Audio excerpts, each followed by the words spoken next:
Shalom saudara terkasih di dalam Tuhan, selamat malam. Apa kabar? Beberapa hari saya nggak live streaming karena ada kesibukan. Dan pada malam hari ini sebelum tidur, ini buat renungan harian sebelum kita tidur untuk lebih mengoreksi diri. Saudara bisa buka Hakim-Hakim 6 ayat 1-40. Dan saya akan bukakan di Hakim-Hakim 6 ayat 1-40. Saya akan bacakan langsung. Memang tidak selamanya hal buruk terjadi selalu akibatnya perbuatan dosa.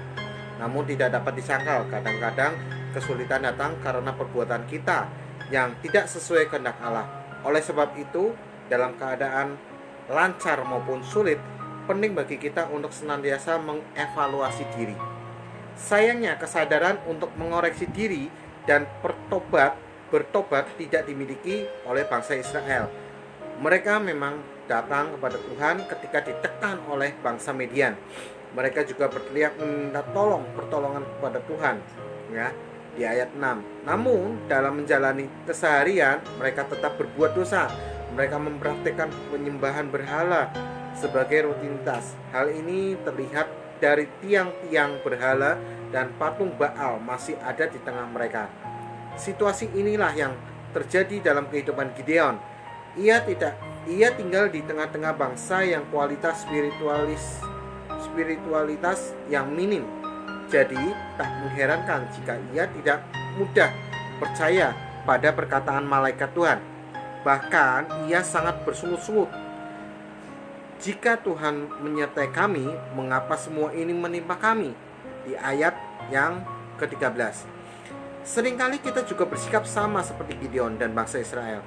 Ketika kesulitan datang, kita dengan mudahnya menyalahkan Tuhan, keadaan dan orang lain. Kita mengeluh tetapi lupa mengoreksi diri. Sikap demikian tentunya tidak akan membawa kita pada penyelesaian masalah. Sebaliknya, kita menjadi semakin jauh dari Tuhan. Ketika kehidupan kita lancar, jangan lupa berucap syukur dan tetap mendekat kepada Tuhan. Kala masalah menghampiri, sebaiknya kita jangan buru-buru mengeluh, apalagi menyalahkan Tuhan dan orang lain. Sebaiknya mari kita segera datang kepada Tuhan dan mengoreksi diri di hadapannya. Kalau ada kesalahan dan dosa, mari kita mengakuinya dan memohon pengampunannya. Setelah itu kita berdoa memohon tuntunannya untuk memulihkan hidup kita. Mulai sekarang, mari kita mengoreksi kehidupan kita terus-menerus agar diperkenanannya. Kita memohon pengampunannya dan kita mesti memperbaiki kesalahan. Saudara terkasih, dalam perikop ini tentang mengoreksi diri, banyak anak-anak Tuhan di saat lagi senang seperti yang saya sudah bawakan dulu dan di YouTube ada. Orang ketika lagi senang, happy, tidak ada tekanan, tidak ada masalah, mereka tuh kadang tuh lupa Tuhan. Di saat ketika mulai terhimpit dengan adanya beban masalah rumah tangga, masalah perekonomian, masalah anak, atau masalah apapun, mereka hanya teriak-teriak Tuhan minta tolong, seperti bangsa Israel. Dan juga seperti lagi corona ini, mereka teriak-teriak kepada pemerintah, mana BLT-nya? Begitu udah cair BLT, mereka langsung masuk ke mall borong ini tanpa menghiraukan protokol dari pemerintah. Dan disitulah mulai melonjak terjadinya penyakit corona. Nah, demikian seperti kehidupan kita. Jangan seperti itu. Di saat kita lagi susah, kita teriak-teriak, Tuhan, adilkah ini? Mengapa aku harus begini? Mengapa harus begitu? Seperti Galileo, ya kan? Mengapa begini dan mengapa begitu?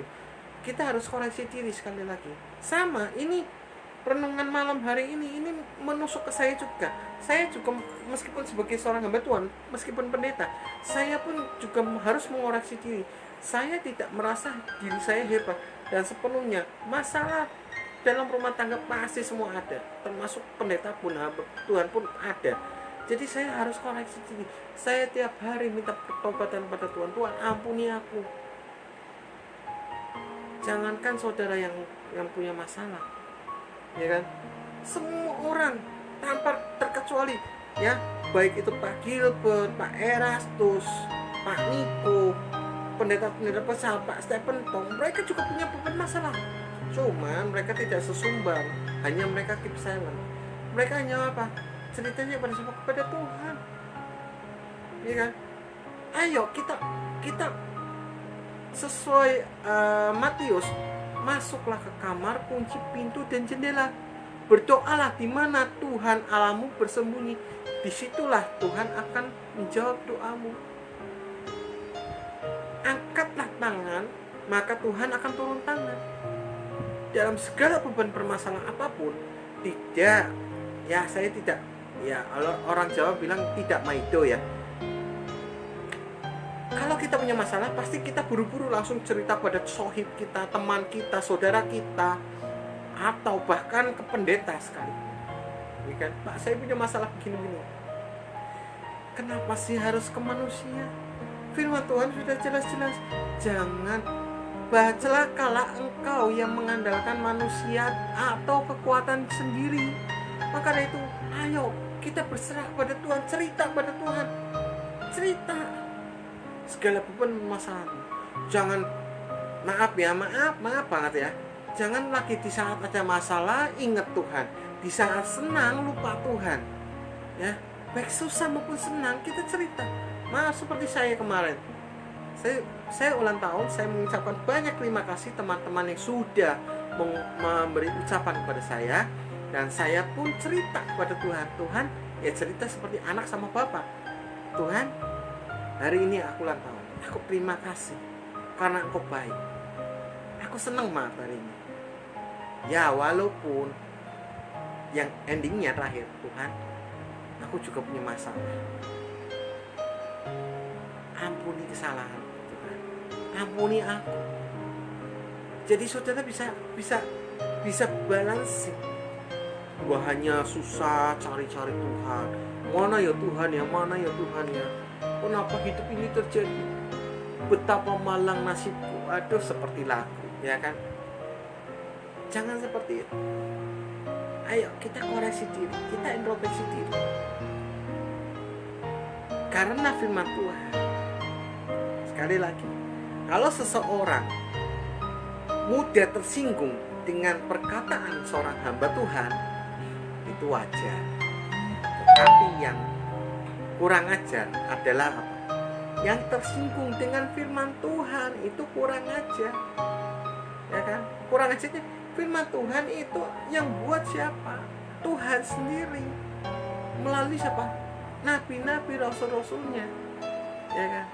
Nah, maka dari itu saudara, firman Tuhan itu pedang bermata dua, menusuk ke saya juga menusuk ke saudara. Ayo kita sama-sama belajar, kita sama-sama berbuah dan menghasilkan buah-buah lebat dan menjadi dampak bagi banyak orang. Tidak ada salahnya kalau kita manusia itu tidak luput dari kesalahan. Ketika kita mulai mengakui di hadapan Tuhan kesalahan kita introspeksi dari pagi melek mata sampai meram mau tidur nanti, kita introspeksi, Tuhan, pagi hari ini aku udah melukai hati seseorang, menyakiti hati seseorang. Pagi tadi aku sudah menolong orang, Tuhan, aku sudah ceritakan aja seperti bapak sama anak, nggak ada salahnya. Dari situlah Tuhan bimbing aku. Dan di sini dikatakan apa? Jadi terakhir, mulai sekarang mari kita mengoreksi kehidupan kita terus menerus agar kita dalam perkenanan Tuhan. Kita memohon pengampunannya dan kita mesti memperbaiki kesalahan. Kita harus setiap hari lepas hari kita harus memperbaiki kesalahan. Oke, kiranya renungan malam hari ini sangat menginspirasi kita semua, dan ayo kita sama-sama back to basic. Kita mengoreksi diri kita untuk layak di hadapan-Nya. Ya, Tuhan Yesus memberkati. Shalom.